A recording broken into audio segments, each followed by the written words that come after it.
Bismillahirrahmanirrahim. Assalamualaikum warahmatullahi wabarakatuh. Innal hamdalillah nahmaduhu wa nasta'inuhu wa nastaghfiruh wa na'udzu billahi min shururi anfusina wa min sayyiati a'malina. May yahdihillahu fala mudilla lahu ومن يضلل فلا هادي له. أشهد أن لا إله إلا الله وحده لا شريك له وأشهد أن محمدا عبده ورسوله. يا أيها الذين آمنوا اتقوا الله حق تقاته ولا تموتن إلا وأنتم مسلمون. يا أيها الناس اتقوا ربكم الذي خلقكم من نفس واحدة وخلق منها زوجها وبث منهما رجالا كثيرا ونساء واتقوا الله الذي تساءلون به والأرحام إن الله كان عليكم رقيبا. يا أيها الذين آمنوا اتقوا الله وقولوا قولا سديدا يصلح لكم أعمالكم ويغفر لكم ذنوبكم ومن يطع الله ورسوله فقد فاز فوزا عظيما. أما بعد. Jamaah kaum muslimin, jamaah kaum muslimah, ikhwani wa akhwati fid din, a'azaniyallahu wa iyyakum. Alhamdulillah, kita hari-hari ini berada pada bulan-bulan yang mulia. Dzulqa'dah, Dzulhijjah, Muharram, Rajab, itu istilah untuk bulan-bulan mulia. Namanya apa, Pak? Al-Ashhur Al-Hurum, bulan-bulan haram. Bulan-bulan yang diagungkan oleh Allah Subhanahu wa taala lebih dibandingkan sisanya dari 12 bulan yang ada. Inna iddatasy syuhuri 'indallah 12 syahran fi kitabillah yauma khalaqas samawati wal ard minha arba'atun hurum. Allah Subhanahu wa taala firman, Inna iddatasy syuhuri 'indallah, sesungguhnya hitungan bulan di sisi Allah itu ada 12 bulan. Sejak saat Allah menciptakan langit dan bumi, itu yang Allah tetapkan dalam kitabnya. Di antara 12 bulan itu, minha arba'atun hurum, ini di antaranya 4 bulan yang mulia. Apalagi sebagaimana disampaikan oleh Pak Haji Abdul Jalil tadi, bahwa kita mendekati hari-hari agung, kita mendekati hari-hari besar, kita mendekati hari-hari mulia, masuk di awal bulan Dzulhijjah, masuk di 10 hari pertama bulan Dzulhijjah, yang tandingannya itu hanya pada 10 hari terakhir bulan Ramadan. Kata beliau sallallahu alaihi wasallam, ma min ayyam al-amalu shalihu fihinna ahabbu ilallah min hadhil ayyamil 'ashr. Tidak ada hari-hari yang mana amal soleh lebih dicintai oleh Allah Subhanahu wa ta'ala dibandingkan amal soleh yang dilakukan di 10 hari pertama bulan Dzulhijjah. Di 10 hari yang pertama bulan Dzulhijjah. Sampai-sampai para sahabat bertanya kepada beliau sallallahu alaihi wasallam, Ya Rasulullah, walal jihadu fi sabilillah? Ya Rasulullah, apakah keutamaan beramal di 10 hari pertama bulan Dzulhijjah pun tidak bisa mengalahkan keutamaan jihad, atau tidak bisa dikalahkan oleh keutamaan jihad fi sabilillah? Maka Rasulullah mengatakan, walal jihadu fi sabilillah, sampai pun jihad fi sabilillah tidak bisa mengalahkan keutamaan amal 10 hari pertama bulan Dzulhijjah. Illa rajulun kharaja bimalihi wa binafsihi wa malihi walam yarji bi syai'in min dzalik, kecuali seorang yang keluar jihad fi sabilillah, membawa diri, membawa hartanya, dan pulang enggak bawa apa-apa. Bacanya syahid fi sabilillah, yakni pulang hartanya enggak balik, nyawanya nggak balik ya otomatis syahid fi sabilillah. Para jamaah yang dimuliakan Allah Subhanahu wa taala.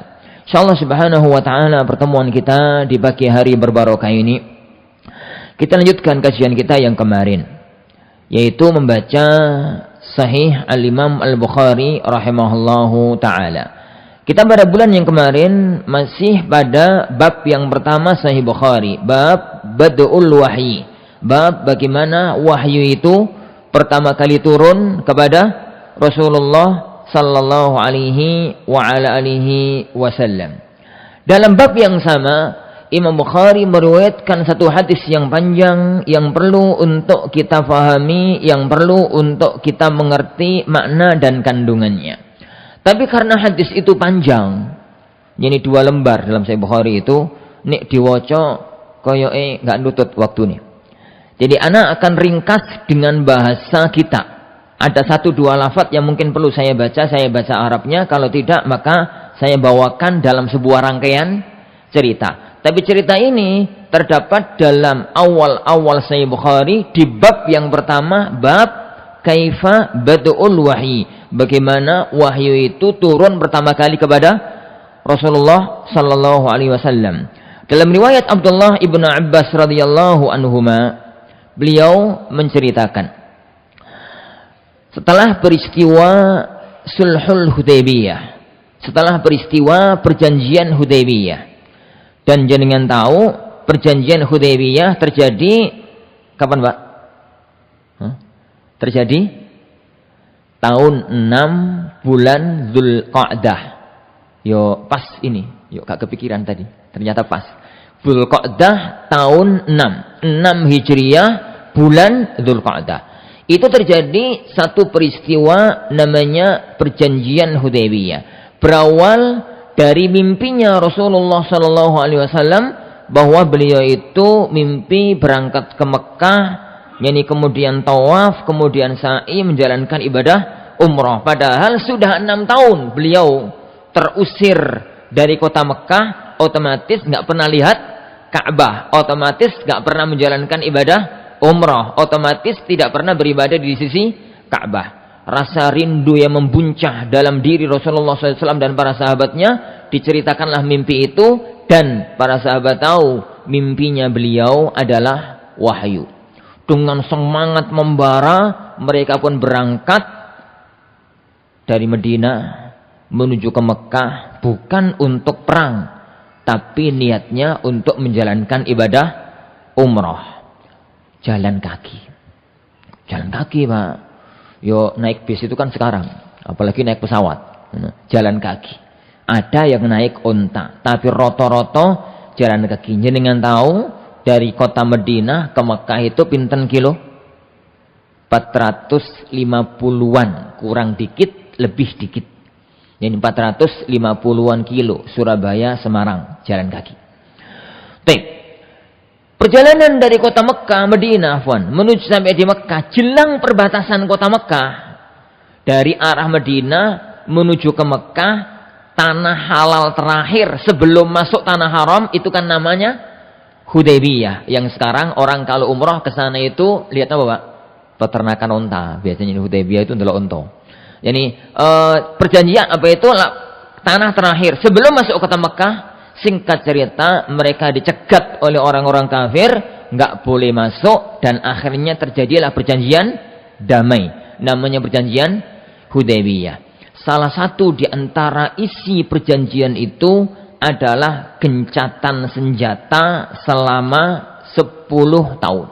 Gencatan senjata selama 10 tahun. Karena sejak Rasulullah SAW terusir dari kota Mekah, mulai tahun pertama sampai sebelum peristiwa itu, kalau ketemu dengan orang kafir Mekah, itu isinya perang. Mulai Badar, mulai Uhud, sampai terakhir perang Ahzab. Dan perang-perang kecil yang lainnya gak ketemu kecuali perang. Sekarang mereka sepakat untuk menjalankan satu perjanjian damai, gak saling menyerang, gak saling memusuhi, tapi hidup berdampingan meskipun beda agama. Itu dikerjakan, direncanakan selama 10 tahun. Singkat cerita, waktu perjanjian damai itu digunakan oleh Rasulullah SAW untuk mengembangkan dakwah keluar Jaziratul Arab. Karena memang Islam itu bukan agama untuk orang Mekah. Islam itu bukan agama untuk orang Madinah. Islam itu bukan agama untuk orang Arab tok. Tapi Islam itu rahmatan lil alamin, untuk rahmat, untuk kebaikan, untuk kemaslahatan semua alam semesta. Wa ma arsalnaka illa kaffatan linnasi basyiran wa nadhira. Dan tidaklah kami mengutus kamu wahai Muhammad kecuali untuk semua manusia sebagai pemberi kabar gembira, sebagai pemberi kabar peringatan. Dan salah satu di antara keistimewaan beliau sallallahu alaihi wasallam dibandingkan semua nabi yang lain adalah bu'istu ilan nasi kaffah wa bu'itsa kullu nabiyyin ila qaumih. Aku itu diutus untuk semua manusia, sedangkan per nabi, semua nabi diutus oleh Allah untuk kaumnya masing-masing. Makanya di zaman sebelum Rasulullah SAW itu ada satu zaman, satu waktu nabinya banyak. Beda kampung. Nabi Ibrahim misalkan. Nabi Ibrahim itu kan bareng sama Nabi Lut. Benar ya? Ya, bareng. Nabi Ibrahim dengan Nabi Lut itu sepupuan. Ini sepupuan. Ya, sepupu, anak paman. Sepupuan beliau di Kanaan, Nabi Lut di kaum Sodom. Jadi Nabi Musa dengan Nabi Harun satu waktu sama-sama Bani Israel. Dan banyak di zaman itu satu waktu beda nabi, beda kampung halaman. Sedangkan Rasulullah SAW itu diutus untuk semua manusia. Karena tugas beliau adalah diutus untuk semua manusia, maka beliau mengembangkan dakwah ke negeri-negeri di luar kampung Arab, di luar Jaziratul Arab. Beliau ngirim surat-surat dakwah ke berbagai negeri. Salah satu yang dikirim adalah 2 negeri adidaya pada waktu itu. Negeri apa, Pak? Negeri Romawi dan negeri Persia. Romawi itu sekarang ini, dulu lokasinya itu sekarang namanya negeri Syam. Negeri Syam itu Lebanon, Palestina, Suriah, Jordania. Itu dulu 4 kawasan itu dulu namanya negeri Syam. Di negeri itulah dulu Romawi berada. Di negeri itu dulu Romawi berada. Baik. Adapun Persia itu di negeri Irak, Iran sekarang. Irak, Iran sekarang dulu itu adalah negeri Persia. Negeri Persia. Negeri Romawi itu kepala negaranya namanya Kaisar. Kalau Persia, yakni kepala negaranya namanya Kisra. Bukan nama sih, gelarnya namanya Kaisar, yang itu namanya Kisra. Para jamaah yang dimulakan Allah Subhanahu wa taala. Rasulullah sallallahu alaihi wasallam ngirim seorang sahabat, seorang diplomat ulung namanya Dihyah Al-Kalbi. Sinten? Dihyah Al-Kalbi. Diutus oleh Rasulullah sallallahu alaihi wasallam untuk mengirim surat, membawa surat beliau ke Heraklius, Maharaja Romawi tatkala itu. Begitu Heraklius menerima surat itu, surat ajakan dakwah, surat ajakan masuk ke dalam agama Islam. Isinya beliau sallallahu alaihi wasallam mengatakan, Bismillahirrahmanirrahim, min Muhammadin Rasulillah ila Hirakl azimir Rum. Dari Muhammad utusan Allah sallallahu alaihi wasallam kepada Heraklius, Maha Raja Romawi. Assalamu ala man ittaba'al huda. Semoga keselamatan tertuju kepada orang yang mengikuti petunjuk. Aslim taslam. Masuk Islamlah kamu, niscaya kamu akan selamat. Aslim taslam. Diulang 2 kali. Masuk Islamlah kamu, niscaya kamu akan selamat. Fa in abait, kalau kamu enggak mau masuk ke dalam agama Islam, fa inna 'alaika ismul arisiyin. Kamu akan menanggung rakyat dosa, rakyat jelata yang ada di Romawi. Ya para petani, para nelayan, para apa itu mereka nggak akan masuk Islam kalau rajanya nggak masuk Islam. Kalau rajanya masuk Islam secara otomatis mereka akan berbondong-bondong masuk ke dalam agama Islam.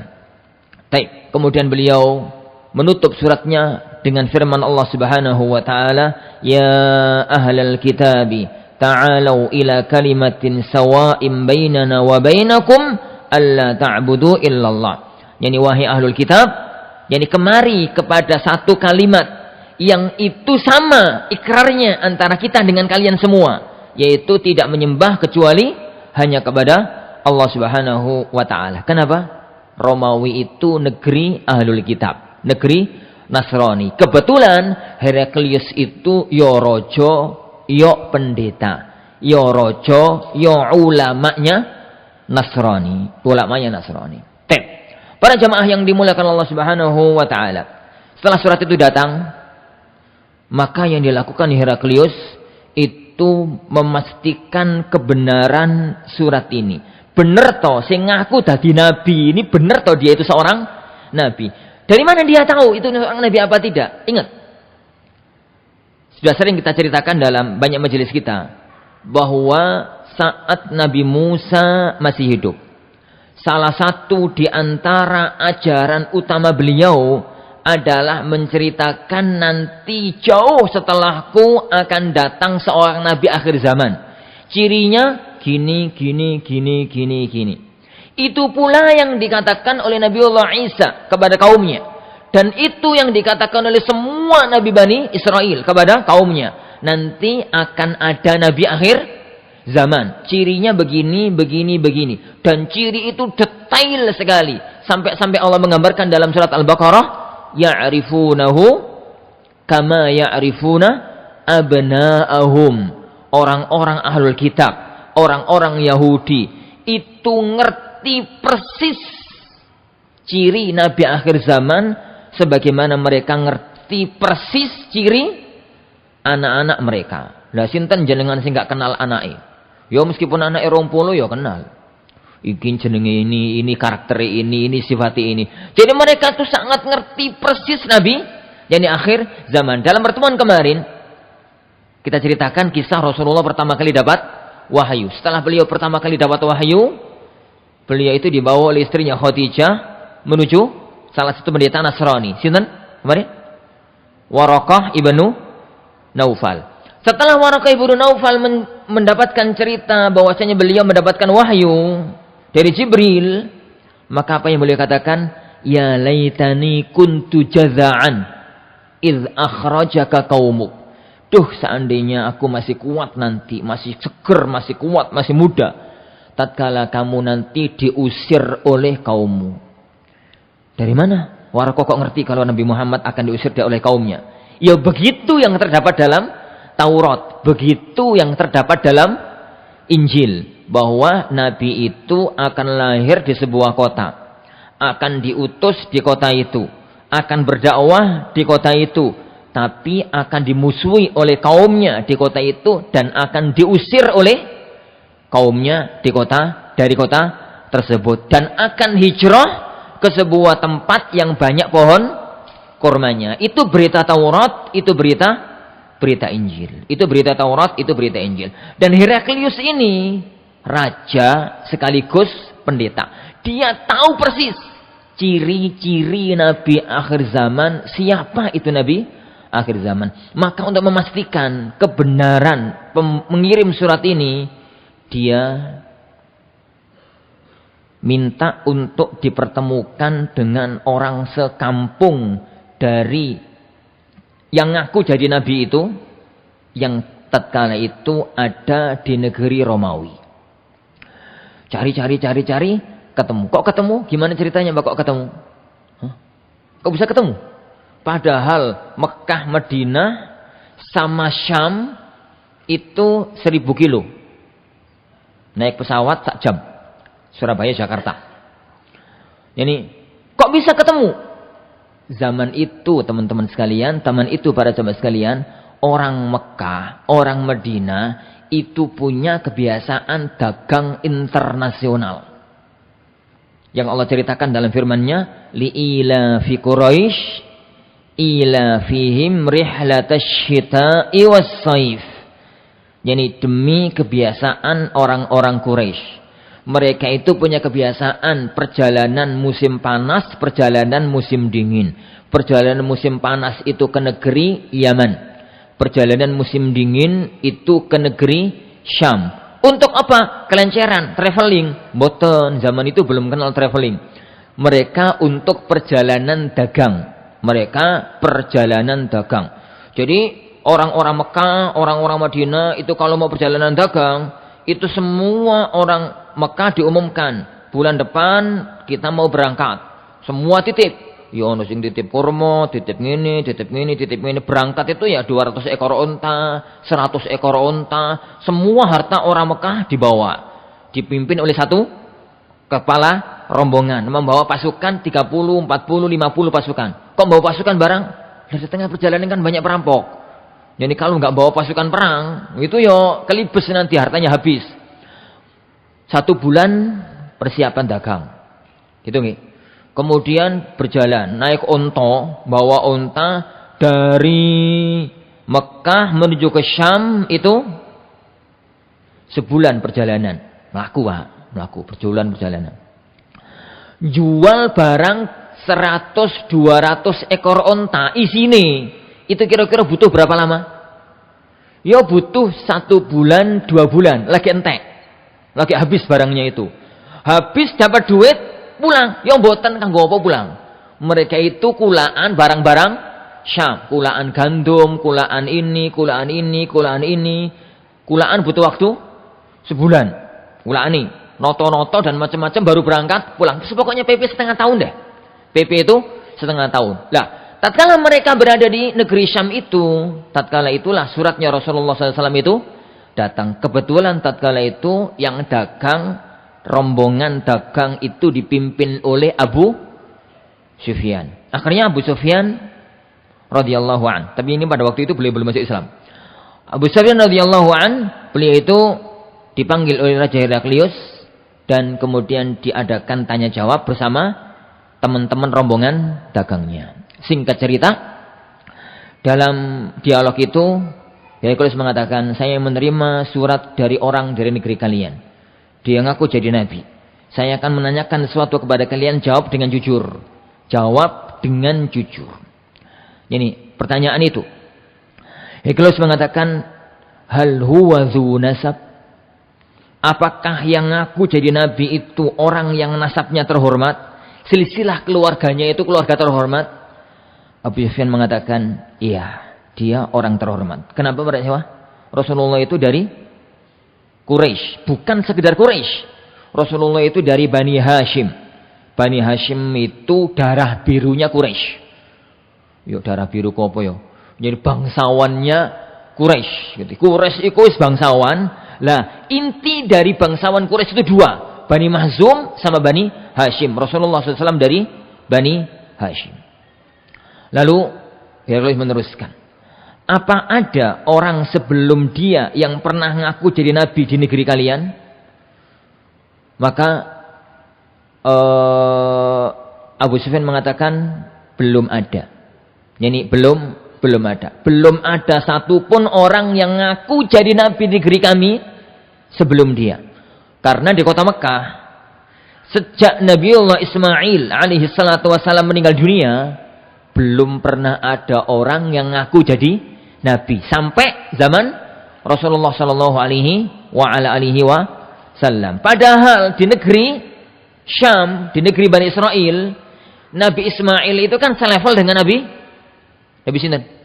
Nabi Ishak, sama-sama putra Nabi Ibrahim. Nabi Ismail itu anak dari Hajar, Nabi Ishak itu anak dari Sarah, tapi dua-duanya istri Nabi Ibrahim. Hanya Ismail lebih tua dikit, kakak dari Nabi Ishak. Selevel. Tapi Nabi Ishak itu sudah nurunkan banyak anak dan banyak nabi. Nabi Yakub, beliau itu punya anak Nabi Yakub. Yakub itu nabi. Yakub punya anak Nabi Yusuf. Yusuf itu nabi. Di kalangan Bani Israil ya ada Daud, ada Sulaiman, ada Musa, ada ini, banyak nabi. Kata Rasulullah SAW, kanat Bani Israel tasusuhumul anbiya. Bani Israel itu selalu dipimpin oleh para nabi. Idza mata fihim nabiyyun ba'atsallahu nabiyyan. Nek ono nabi wafat, Allah ngutus nabi yang lain. Ini beda dengan Jaziratul Arab, beda dengan Makkah. Setelah wafatnya Nabi Ismail alaihissalatu wassalam, Allah tidak mengutus satupun nabi sampai Rasulullah Muhammad sallallahu alaihi wasallam. Maka tatkala Abu Sufyan ditanya, apakah ada orang yang pernah ngaku jadi nabi di negeri kalian sebelum dia? Enggak ada. Enggak ada. Lalu Abu Sufyan kembali bertanya, Abu Sufyan, siapa tadi? Heraklius kembali bertanya, apakah sebelum ini kalian itu mempercayai orang ini, ataukah dia seorang pendusta? Maka dia mengatakan, huwa fina amin. Dia itu orang yang sangat terpercaya di tengah-tengah kami. Orang yang sangat terpercaya di tengah-tengah kami. Karena memang Rasulullah sebelum jadi nabi gelarnya Al-Amin. Orang yang dapat dipercaya. Heraklius kembali bertanya. Pengikutnya itu min du'afaikum au aghniyaikum. Pengikutnya itu wong-wong lemah atau orang-orang kaya. Orang-orang kalangan bawah atau para pembesar. Yani Abu Sufyan mengatakan bal du'afauna. Wong sing lemah. Yo kelasnya Bilal, Ammar, Suhaib. Orang-orang lemah. Tokoh-tokohnya Abu Jahal, Abu Lahab, Abu Sufyan, Utbah dan macam-macam. Enggak ada satupun yang mau beriman. Padahal Rasulullah Shallallahu Alaihi Wasallam itu perhatian serius kepada mendakwai orang-orang kaya pada waktu itu, tanpa menelantarkan dakwah kepada orang-orang nggak punya. Kenapa? Adatnya wong Arab itu koyo ulo, cekel ndase, buntuti kena, ya. Cekel kepalai, anak buah manut. Itu adatnya orang Arab, dan itu banyak negeri yang semacam itu. Nek kena tokoi, anak buahnya ikut. Makanya Rasulullah SAW itu demi kemaslahatan umat, beliau itu perhatian banget dakwah kepada tokohnya. Sampai suatu ketika beliau sedang dakwah di hadapan Abu Jahal, Abu Lahab, Abu Sufyan, tokoh-tokoh Quraisy. Tatkala itu Abu Ibnu Ummi Maktum, Abdullah Ibnu Maktum itu kan orang buta, orang miskin, nggak punya dari martabat rakyat jelata, kontrol fisiknya buta. Beliau itu dengar kalau ada Rasulullah SAW sedang ngomong, dan beliau itu nggak tahu kan Rasulullah di hadapan siapa. Datang-datang dia mengatakan, ya Rasulullah, alimni mimma 'allamakallah. Ya Rasulullah, tolong ajari aku dari apa yang Allah wahyukan kepada jenengan. Ini Rasulullah SAW itu gak ngubris. Karepe Rasulullah, yo boyongku to. Ya aku saya perhatian karo tokoh-tokoh Quraisy yang belum masuk Islam. Abdullah bin Maktum tatkala itu sudah muslim. Gak digubris oleh Rasulullah SAW. Kembali beliau ngomong, wallahi tatkala itu Ibnu Ummi Maktum gak tahu kalau Rasulullah SAW ada di hadapan tokoh-tokoh Quraisy. Kenapa? Beliau buta. Jadi beliau buta. Dan tatkala itu Rasulullah SAW bukannya nggak mau ngajari beliau, tapi ya boyo nanti sampean kuis muslim engko tongko. Aku kayak perhatian sama tokoh-tokoh kafir Quraisy. 2 kali diulang, Rasulullah tetap melengos. Maksudnya melengos itu yang nggak ngobris. Yani 3 kali diulang, Rasulullah SAW tetap gak perhatian kepada Abdullah ibnu Ummi Maktum. Akhirnya Abdullah ibnu Maktum itu pergi.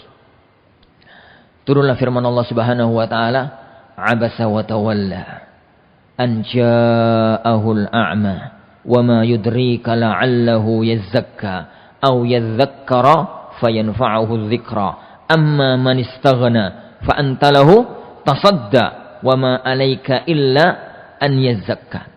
Para ikhwan Allah taala, Rasulullah dikategori oleh Allah, nabiku bermuka masam karo melengos.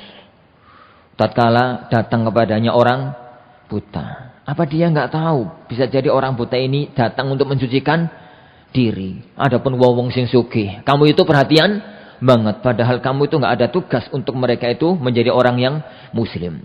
Ini teguran dari Allah Subhanahu wa taala. Intinya pengikut Rasulullah memang rata-rata awal-awal Islam itu orang-orang lemah. Jadi orang-orang yang lemah. Kemudian Abu Sufyan bertanya pertanyaan yang terakhir. Apakah setelah orang masuk ke dalam agamanya ada yang murtad karena benci dengan ajaran agamanya? Kalau ada orang yang sudah masuk Islam, apakah ada yang murtad karena benci kepada agamanya? Berarti kan ucapan Heraklius, benci kepada agamanya. Bisa jadi orang murtad karena lain, tapi murtad karena kecewa. Oh, masuk Islam ternyata kok ngini wae, temet wae ngono. Maka Abu Sufyan mengatakan enggak ada. Ingat ya, dialog ini terjadi di bulan, ini di awal tahun ke-7. Bulan Qa'dah itu Hudaybiyah, Dzulhijjah, kemudian awal tahun ke-7 Rasulullah SAW itu mulai menyebarkan dakwah. Di Muharram tahun ke-7. Abu Sufyan masuk Islam kapan? Abu Sufyan masuk Islam bulan Ramadan tahun 8 Hijriah. Setahun lagi, bukan setahun lah. Ini awal tahun ke-7, Ramadan itu akhir tahun ke-8 kok. Setahun, hampir 2 tahun. Jadi peristiwa ini, dialog antara dua orang kafir. Satu Heraklius, orang Nasrani, pendeta Nasrani. Satu Abu Sufyan, orang kafir tapi keluarganya beliau sallallahu alaihi wasallam. Kok keluarga? Nggih. Abu Sufyan sama Rasulullah itu sepupu jauh. Sepupu jauh banget. Nek kita wis gak kenal iku sepupu, tapi orang Arab sangat kenal kali itu sepupu. Karena beliau sallallahu alaihi wasallam itu Muhammad ibnu Abdullah ibnu Abdul Muttalib ibnu Hashim ibn Abdi Manaf. Yani ibn Abdi Manaf. Sedangkan Abu Sufyan itu jalure Abu Sufyan ibnu Harb ibnunya terakhir juga Abdu Manaf. Satu mbah. Tapi mbah do piramu? 2, 3. Mbah ketiga. Ya wis gak kenal kalau negeri jenengan. Yani mbah ketiga wis gak kenal. Mbah pertama itu kan sepupu. Mbah kedua mindoan. Jenengan kali mindoan masih kenal mboten? Kenal jeneng. Ya, tapi wis gak patek akrab. Nah, sekarang ini Rasulullah SAW dengan Abu Sufyan itu ketemu di mbah ketiga. Orang Arab ketemu di mbah ketiga itu masih dekat. Lawang Imam Syafi'i yang jalur nasabnya jauh itu karena ketemu, maka dianggap dekat kok dengan Rasulullah sallallahu alaihi wasallam. Kembali ke cerita tadi. Setelah dialog itu selesai, maka Heraklius mengatakan, tadi aku bertanya kepadamu, dia itu dari kalangan keluarga yang nasabnya mulia atau dari kalangan keluarga yang nasabnya jelek, orang-orang terhormat atau tidak? Kamu jawab, iya. Fakadzalikal anbiya. Demikianlah seluruh para nabi. Seluruh para nabi itu tidak ada yang dari jalur keluarga rendahan. Semuanya dari keluarga terhormat. Saya tadi bertanya kepadamu, apakah di antara, apakah ada yang pernah ngaku jadi nabi sebelumnya? Kamu jawab, tidak. Kalau kamu jawab iya, barangkali dia mek tiron-tiron. Yo, pengin melok-melok. Ternyata nggak ada. Saya bertanya kepadamu, apakah dulu dia itu orang-orang baik sebelum dia ngaku jadi nabi? Maka kamu jawab, dia adalah orang yang nggak pernah berdusta. Demikianlah. Allah itu kalau ngutus seorang nabi, maka dia itu mesti disiapkan jauh-jauh hari sebelumnya. Calon nabi itu ketahuan, Pak. Calon ulama ketahuan kok. Masa kecilnya itu ketahuan. Nah ini calon nabi. Jadi itu dalam bahasa ilmu kenabian namanya irhas. Irhas itu yo tanda-tanda calon nabi, tanda-tanda luar biasa yang itu dimiliki oleh calon nabi. Nek wis dadi nabi, ada kejadian-kejadian luar biasa namanya mukjizat. Kalau ada kejadian luar biasa gak nabi, gak calon nabi, namanya karomah, gitu ya. Namanya karomah. Lah, kalau ini calon nabi sejak beliau itu lahir sampai sebelum menjadi nabi itu ada irhasat. Ada irhasat. Salah satu di antara irhasnya adalah beliau itu nggak pernah berdusta. Beliau itu nggak pernah berbohong. Nggak pernah berbohong. Saya tanya tadi kepadamu, nabi itu pengikutnya para tokoh atau para orang-orang bawahan, orang-orang rendahan? Kamu jawab orang-orang rendahan. Begitulah, semua nabi itu pengikut awalnya adalah orang-orang rendahan. Jadi makanya dalam cerita-cerita Al-Quran, kalau gegeran antara nabi dengan kaumnya, itu mesti ejekan kaumnya itu aradhiluna. Pengikutmu mau orang-orang rendahan aja kok. Itu roto-roto. Dialog kaum Nabi Nuh, dialog kaum Nabi Syuaib, dialog kaum semua nabi roto-roto. Seandainya yang kamu bawa itu benar, kenapa gak kami yang ikut? Wong kami sing pinter kok. Sing ikut kok mek wong-wong koyo ngono kuwi. Roto-roto semua itu semacam itu. Semuanya adalah semacam itu. Jadi lalu Heraklius ngomong, "Wallahi demi Allah, kalau yang kamu sampaikan itu benar, maka dia nanti akan menguasai tempat aku sekarang ini bertahta. Kalau yang kamu ketahui, yang kamu sampaikan tadi benar, maka dia adalah benar-benar seorang nabi dan nanti akan menguasai tempat aku bertahta sekarang ini. Tempat aku bertahta sekarang ini. Saya tahu kalau sekarang ini dia sudah lahir. Tapi saya nggak pernah membayangkan kalau ternyata nabi itu datang dari bangsa Arab, dari negeri kalian." Para jamaah yang dimulakan Allah Subhanahu wa taala. Dari mana Heraklius tahu? Bisa ngomong kayak tadi itu bagaimana? Dari mana? Saya ulang ucapannya. Heraklius mengatakan, kalau yang kamu sampaikan wahai Abu Sufyan itu benar, maka dia benar-benar seorang nabi dan dia nanti akan menguasai tempatku sekarang ini bertahta. Dan saya tahu kalau nabi itu sudah lahir, sudah diutus, tapi saya nggak pernah membayangkan kalau ternyata nabi itu dari kalangan bangsa kalian. Dari mana dia bisa ngomong semacam itu? Saya ulang lagi, Heraklius itu raja sekaligus pendeta. Dan ciri-ciri nabi akhir zaman itu sudah gamblang dalam Taurat, dalam Injil. Tanda-tanda alam bahwasanya nabi akhir zaman itu keluar sudah sangat jelas. Tapi mereka nggak pernah tahu.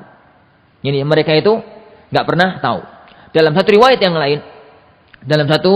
yang lain, sebelum peristiwa datangnya Abu Sufyan, itu sebelum peristiwa dialog itu loh, sebelum Heraklius menerima surat dari Rasulullah SAW, suatu malam dia itu melihat ke langit, lalu dia mengatakan, nabi yang berkhitan sudah lahir dan sudah diutus. Di mana ya nabi itu? Di mana nabi itu? Siapa nabi berkhitan itu? Nabi Rasulullah Muhammad sallallahu alaihi wasallam mengikuti syariat Nabiullah Ibrahim. Salah satu di antara syariat utama Nabiullah Ibrahim itu kan berkhitan. Nabiullah Ibrahim itu dikhitan umur pinten, Mak? Umur 80. Beliau dihitan itu umur 80. Lah Nabi Ibrahim umurnya pinten? Aku nggak ngerti. Pokoknya beliau dihitan umur 80. Hitane pakai kodum. Kodum itu alat yang pakai menceli kayu itu loh. Ini itu hitane. Bendo apa kapak itu. Ulun jenengan paling kawani. Jadi, para ikhwan yang dimulakan Allah Subhanahu wa taala, itu syariat hitan. Lah, tanda-tanda Nabi akhir zaman mau keluar itu sudah sangat jelas, sangat gamblang dalam Taurat, dalam Injil. Tapi mereka kan nggak pernah tahu Nabi itu lahir dari negeri mana dan diutus di mana. Mereka nggak pernah tahu. Dan setelah semua pertanyaan dijawab oleh Abu Sufyan, Heraklius harus sadar, ternyata Nabi itu datang dari kalangan datang dari kalangan orang-orang Arab, bukan datang dari kalangan Bani Israel. Bukan datang dari kalangan Bani Israel. Ucapan yang kedua, kalau yang kamu sampaikan itu benar, dia nanti akan menguasai tempat aku ini berpijak, tempat tahtaku ini berada. Ingat, negeri Syam itu negeri Romawi zaman dulu, itu negeri Syam. Negeri Syam itu meliputi 4 negara. Romawi, kok Romawi? Jordania, Palestina, Libanon, Suriah. Ibu kota Romawi itu 2. Satu ibu kota asli, satu ibu kota gak palsu. Ibu kota apa lah jenenge ngono. Nek Bogor itu jenenge apa? Istana Bogor jenenge apa? Ada nyanyi istana asli di Jakarta. Di Merdeka Timur, Merdeka Barat itu di Jakarta. Lah, ada istana lain di Bogor. Romawi begitu.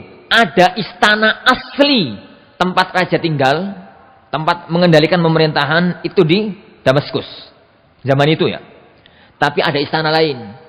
Ada istana lain itu Bogorim Bien, itu di Ailah. Ailah itu Palestina. Ailah itu area pesisir Palestina. Lah, tatkala itu Sang Maharaja Romawi sedang ada di Ailah. Ailah itu Palestina.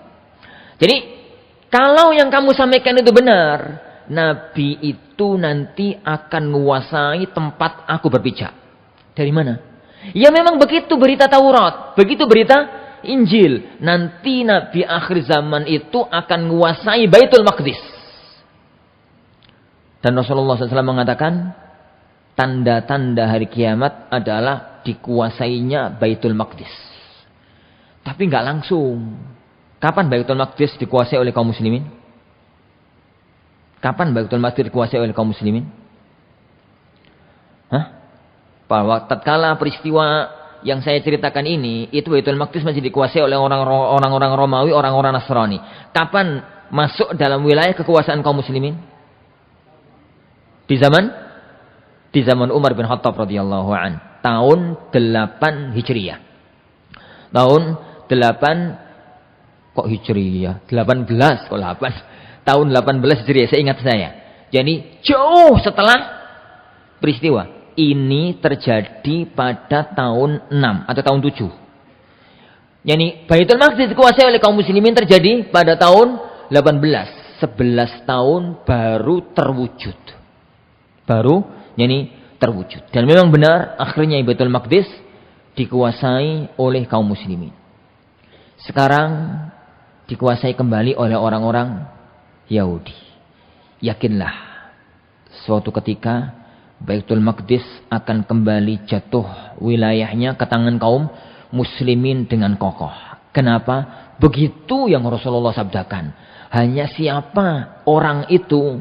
Wallahu alam. Kata Rasulullah SAW, lan taqumas sa'ah, tidak akan pernah bangkit hari kiamat hatta yuqatilal muslimun al-yahud, sampai orang-orang muslim memerangi orang-orang Yahudi.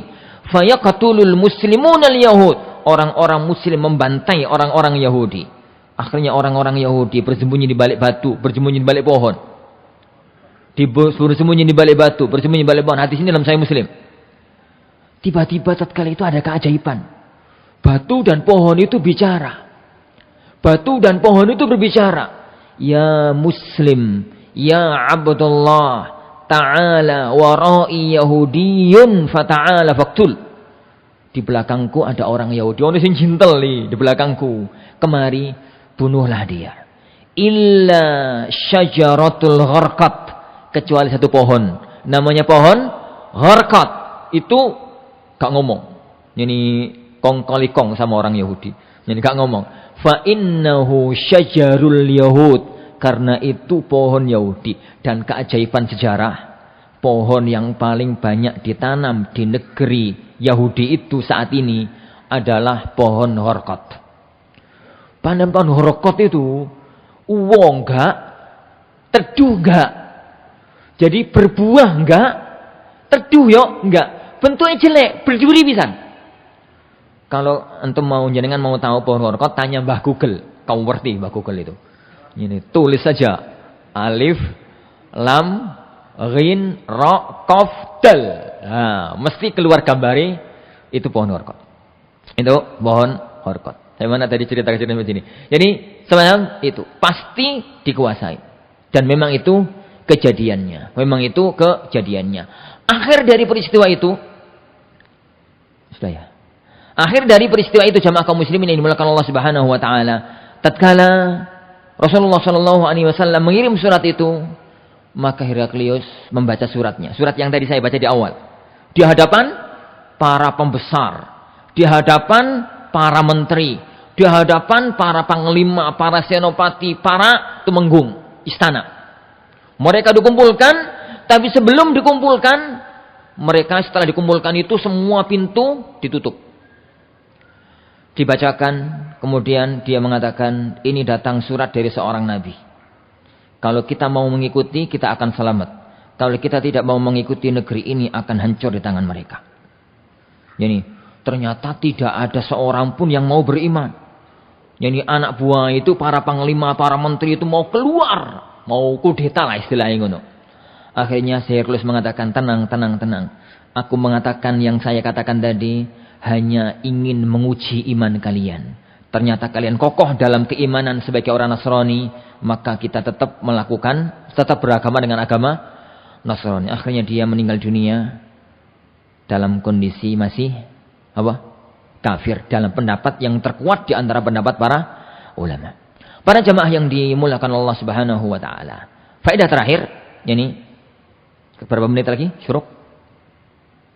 Meripatku wis rada tuwa gak ketok. Kok jauh-jauh? Di sini kan ada.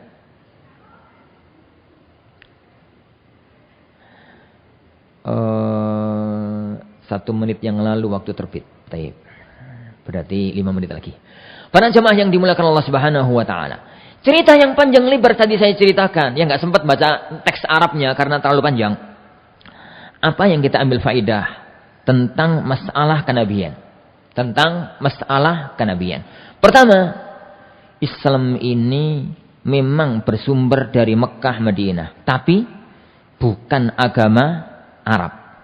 Islam ini agama rahmatan lil alamin, untuk seluruh alam semesta, termasuk negeri kita. Yuk gak wong Arab, yuk gak wong Mekah, yuk gak wong Madinah, tapi Islam adalah agama kita. Itu yang pertama. Yang kedua, berita kenabian Muhammad sallallahu alaihi wasallam itu tergambar sedemikian detailnya dalam berita Taurat, dalam berita Injil. Sedemikian detailnya, sampai tanda-tanda alamnya itu ada. Sudah lahir, belum lahir, begini, sampai akhir zaman. Tanda-tanda kenabiannya Rasulullah sallallahu alaihi wasallam. Makanya para jamaah yang dimuliakan Allah Subhanahu wa taala, kalau Rasulullah sallallahu alaihi wasallam itu memberitakan berita-berita akhir zaman, yakini pasti akan terjadi. Berita-berita yang akan terjadi setelah kita. Contoh, Rasulullah SAW mengatakan, lan taqumas sa'ah, dalam Sahih Muslim. Rasulullah bersabda, lan taqumas sa'ah, enggak akan pernah bangkit hari kiamat hatta ta'uda jaziratul Arab muruja wa anhara. Sampai jaziratul Arab, Mekah, Madinah dan sekitari itu kembali muruj. Muruj itu ijo-royo-royo. Ijo. Wah, Indonesia. Wa anhara, dan banyak sungai mengalir. Bahasanya Rasulullah bukan sampai negeri Arab menjadi, sampai ta'ud itu balik. Balik itu kan berarti dulunya begitu, sekarang enggak, nanti begitu lagi. Berarti dulunya Mekah, Madinah dan sekitarnya itu kayak negeri kita, ijo royo-royo, banyak sungai mengalir. Sekarang gersang. Sejak zaman Rasulullah SAW, sebelum zaman Rasulullah tanah itu tanah gersang. Sejak zaman Nabi Ibrahim, tanah itu tanah gersang. Dan suatu ketika nanti sebelum hari kiamat tiba, maka tanah itu akan kembali ijo royo-royo. Sekarang masih gersang apa wis ijo royo-royo? Hah? Mulai. Mulai ku sak suwi apa sudah cepat? Masih lama. Makanya tenang aja, kiamat sak suwi. Kiamat sak suwi, Pak, tapi mati nih jenengan iki lho sing gak ketahuan. Nek kiamat sak suwi, tenang aja. Tapi mati kita masing-masing itu ya enggak jelas. Baik, itu berita kenabian. Itu berita kenabian. Baik, yang berikutnya para jamaah yang dimuliakan Allah Subhanahu wa taala. Siapapun yang orang itu jujur mencari kebenaran, pasti mendapatkan kebenaran itu dalam agama kita. Pasti. Makanya uang itu nek belajar Islam yang asli pasti kokoh keislaman ini.